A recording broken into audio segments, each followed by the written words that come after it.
Quando ouvimos falar no jardim de Deus, imaginamos um lugar bonito e distante dos problemas. Mas o jardim do Gênesis não é decoração religiosa. É uma pergunta: o que estamos fazendo com a vida que recebemos? No relato da criação, Deus contempla cada realidade e reconhece que ela é boa. A luz, a água, a terra, as plantas e os animais têm valor aos olhos de Deus. A criação não vale apenas pelo que retiramos dela. A criação não é mercadoria, é dom, casa e responsabilidade. O Gênesis diz que o ser humano foi formado do pó da terra, e não estamos acima da natureza, nem separados dela. Nós somos terra que respira.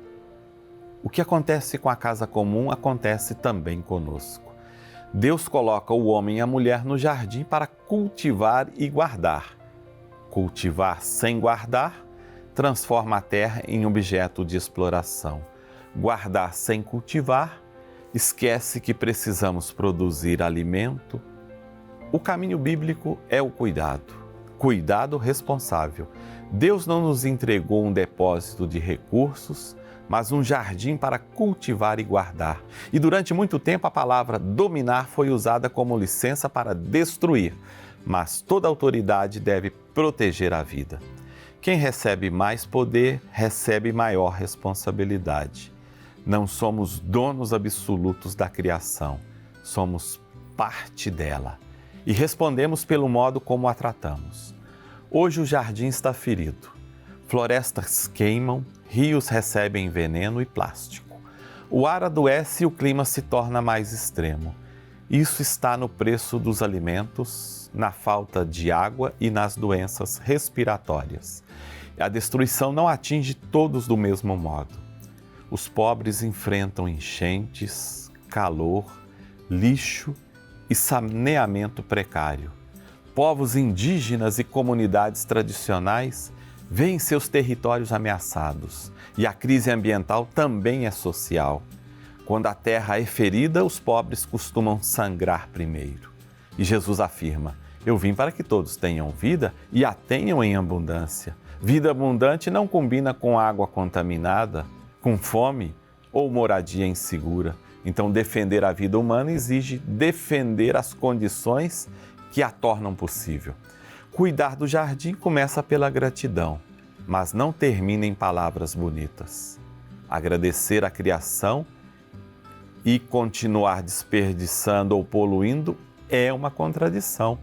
E a espiritualidade verdadeira muda hábitos, escolhas, prioridades. Não existe cuidado da criação sem mudança de vida. E atitudes pessoais importam. Economizar água, evitar desperdícios, consumir com consciência.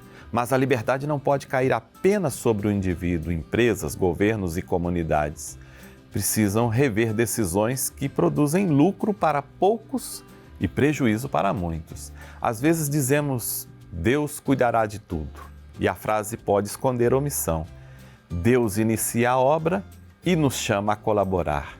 Esperar um milagre enquanto destruímos o jardim não é confiança, é fugir da responsabilidade recebida.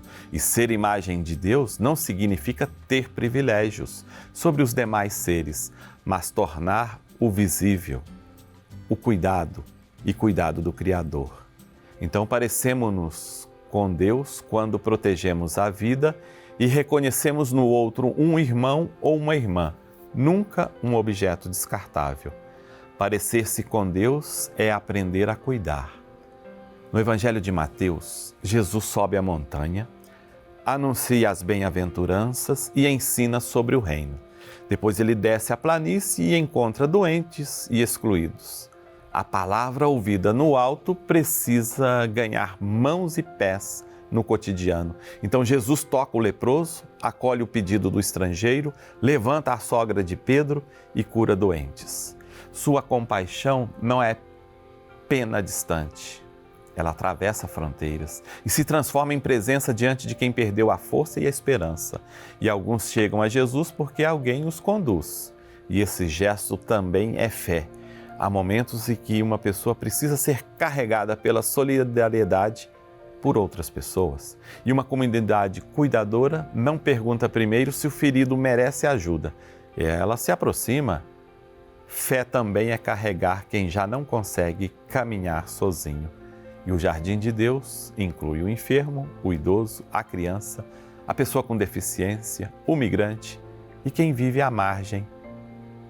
Se nosso bem-estar depende de mantê-los do lado de fora, nós construímos um jardim particular, não o reino de Jesus.